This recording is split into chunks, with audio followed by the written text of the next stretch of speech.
Hi, hello, namaste. Welcome to the Law and Justice channel, guys. So, this is a first class vlog today. So, I hope you all should cooperate with me also. Okay, so live streaming तो नहीं हो पाया, तो इसीलिए हमें पढ़ना पड़ेगा ऐसे ही.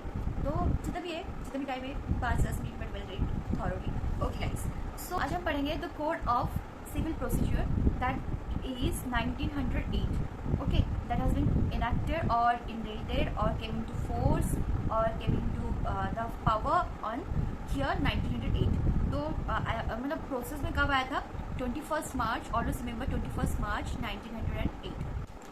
So the reason behind to study CPC is that this is an act which consolidate and amend the laws relating to the procedure of the Court of Civil Judicature. That means this is an act which consolidate and amend the laws relating to the procedure, the laws which are relating to the procedure of what? Procedure of the Code of Civil Judicature. The court which are belonging to the civil judicature, it has been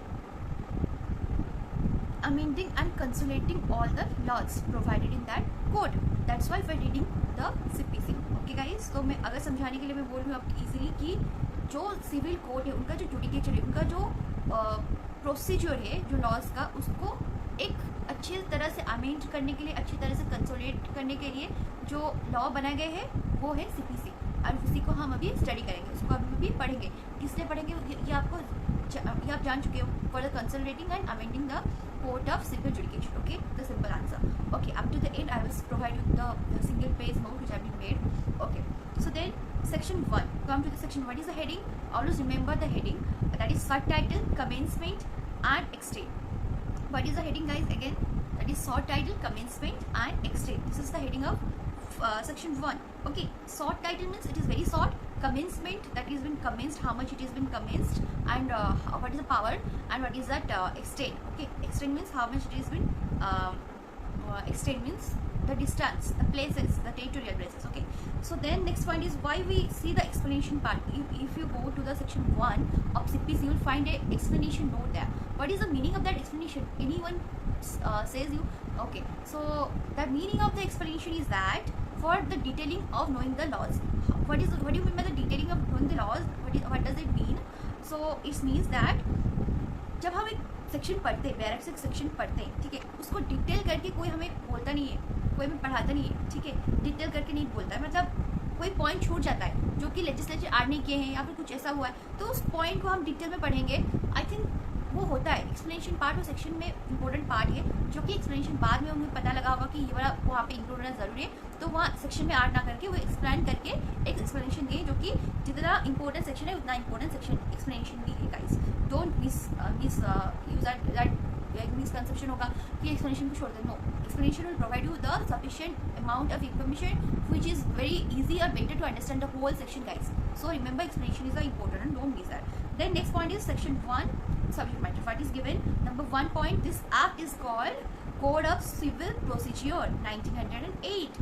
It has been enacted in 1908, so this act is called Code of Civil Procedure. Second point, it came under force on 1st of January 1909. Force में कब आया था? कब? 1st Jain को याद रख लेना, 1909. And 21st मार्च 1908 को क्या हुआ था?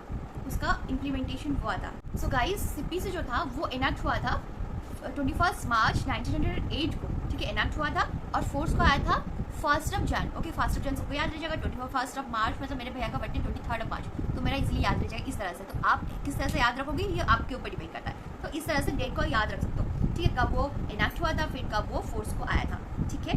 Then third point is your extend whole of India except state of Nagaland and tribal areas. Okay, first point is हर स्टेट को अप्लाई करता है, मतलब ऑल ओवर इंडिया को.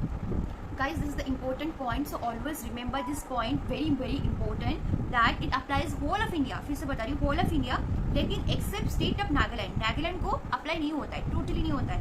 एंड ट्राइबल एरियाज, ठीक है, ट्राइबल एरियाज को भी नहीं होता है. लेकिन और एक पॉइंट आर्डन है जो कि नागालैंड के बारे में है, मैंने नोट पे लिखा है, तो आप लोग पढ़ लोगे. And the state government of Nagaland का जो state, sorry for the messages, and state government of Nagaland by notification in official gazette. जो स्टेट गवर्नमेंट होते हैं कहाँ का? नागालैंड का, वो नोटिफिकेशन ऑफ ऑफिशियल गैजेट से नोटिफिकेशन दे के can extend this code by supplemental incidental और कॉन्सिक्वेंशियल मॉडिफिकेशन, कुछ भी मॉडिफिकेट करके ये कोड को वो अप्लाई कर सकते हैं after giving the notification to the official gazette by home, ना स्टेट गवर्नमेंट को, किसका स्टेट गवर्नमेंट, ना स्टेट ऑफ नागालैंड का। ठीक है, पहले बताया कि ये सारा स्टेट को होता है लेकिन स्टेट ऑफ नागालैंड को नहीं होता है, ट्राइबल एरियाज को नहीं होता है। ठीक है, तो आप सोचो कि दुनिया भर की tribal areas, no, tribal areas के बारे में हम बाद में जाएंगे, पहले आप जान लो स्टेट ऑफ नागालैंड के बारे में। स्टेट ऑफ नागालैंड को नहीं होगा, लेकिन अगर उनका स्टेट गवर्नमेंट चाहे तो वो कर सकते हैं। कब कर सकते हैं ना, पॉइंट्स दिया गया है, आप पढ़ लोगे। ठीक है, मैं रिपीट नहीं करूँगी, ऑलरेडी हैव एक्सप्लेन। उसके बाद और एक टर्म था ट्राइबल एरियाज, जो कि एक्सप्लेनेशन में दिया है guys, you can skip the explanation. Okay, तो एक्सप्लेनेशन में दिया है tribal areas means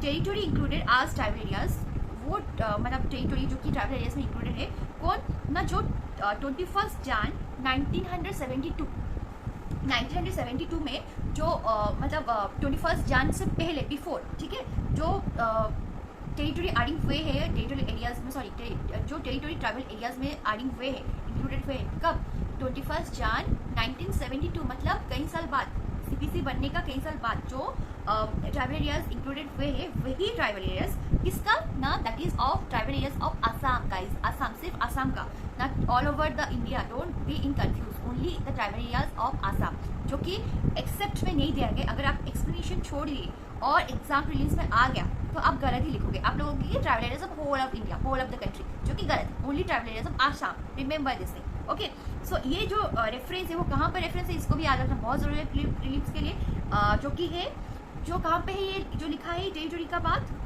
of tribal areas, वो लिखा है 20th पैराग्राफ का 6 शेड्यूल पे कॉन्स्टिट्यूशन। ठीक है, शेड्यूल कहाँ पे, कॉन्स्टिट्यूशन पे, उसका 6 वाला शेड्यूल पे 20 पैराग्राफ में ये जो ट्राइबल एरियाज के बारे में दिया है, ये एप्लीकेबल होगा या नहीं, कहाँ पे, हमारा आसाम पे, सिर्फ आसाम पे। ठीक है, तो यहाँ पे उनको वो छूट मिलता है कि ये एप्लीकेबल नहीं हुआ। ठीक है, आसाम का स्टेट में। उसके बाद नंबर 5 पॉइंट देके बताया गया है, कहाँ पे 5 मतलब आई थिंक यो 4, एक मिनट, या ये मेरे नोट्स में 5 मेरा पॉइंट है, लेकिन आपका अगर आएगा तो आपका हो जा रहा है पहला जो पॉइंट, पहला आर्ट का नाम क्या है, सेकेंड है कब फोर्स में आया था, थर्ड है आपका कहाँ एक्सटेंड हुआ, एक्सटेंशन क्या है, और फोर्थ है और एक पॉइंट जो कि यहाँ पे बताना चाहूँगी, Amindivi island, east Godavari, west Godavari, ये सब आइलैंड रिवर्स से है। फिर विशाखापट्टनम एजेंसी इन आंध्र प्रदेश, कौन सा agency, Visakhapatnam agency, don't be confuse guys, Visakhapatnam agency जो कि आंध्र प्रदेश में, और union territory of Lakshadweep. Okay, इतना जितना जो भी है उसका without prejudice to any rural regulation to this code shall apply to it. इसका मतलब है कि जो भी रूल में है, जो भी सस्टेनेबल हमारा मतलब सॉरी प्रोसीजरल लॉ में जो सीपीसी में है, जितने भी रूल्स और रेगुलेशन है, उसको कोई भी बदला ना करके, अदला बदला ना करके, without any prejudice, okay, without giving any changes to that laws, that rules और रेगुलेशंस। ठीक है, आप मतलब वही सब अप्लाई होगा कहाँ पे ना, अमीन देवी आइलैंड, ईस्ट वेस्ट गोदावरी, उसके बाद विशाखापट्टनम एजेंसी इन कहाँ पे, Visakhapatnam agency in Andhra Pradesh, and lastly but not the least union territory of Lakshadweep island. Okay, Lakshadweep पे, नॉट आइलैंड, सॉरी, लक्षद्वीप पे इतने प्लेस में without any without any prejudice वहाँ पे सीपीसी अप्लाई होगा। ठीक है, कहाँ पे अप्लाई नहीं होगा बता दिया, कहाँ पे अप्लाई होगा बता दिया, कहाँ तक अप्लाई होगा बता दिया, कब फोर्स पे बता दिया, ये आपको क्या बोलते बता दिया, सारा सेक्शन 1 पे आपको याद रखना पड़ेगा। मैंने आपको डिटेल में बता दिया जो कि सेक्शन पे है। और गाइस मेंस के लिए इससे ज़्यादा कैसे हम पढ़ेंगे, जब हम बुक्स पढ़ेंगे उसमें और भी ज़्यादा डिटेल में है, तो मेंस पढ़ते वक्त हम तब उस बुक कवर करेंगे। बस अब तक प्रीलिम्स में प्रिपेयर हो रहे तो दिस मच इट, आपको वीडियो के एंड में आपको नोट मिल जाएगा जो कि आप पढ़ सकते हो, जो अभी मैंने डिटेल्स में आपको समझा दिया। I think you got it. Section 1 थोड़ा सा मुझे लगा कि इंडिविजुअल एक अच्छा वीडियो बनाना चाहिए तो मैंने बना दिया।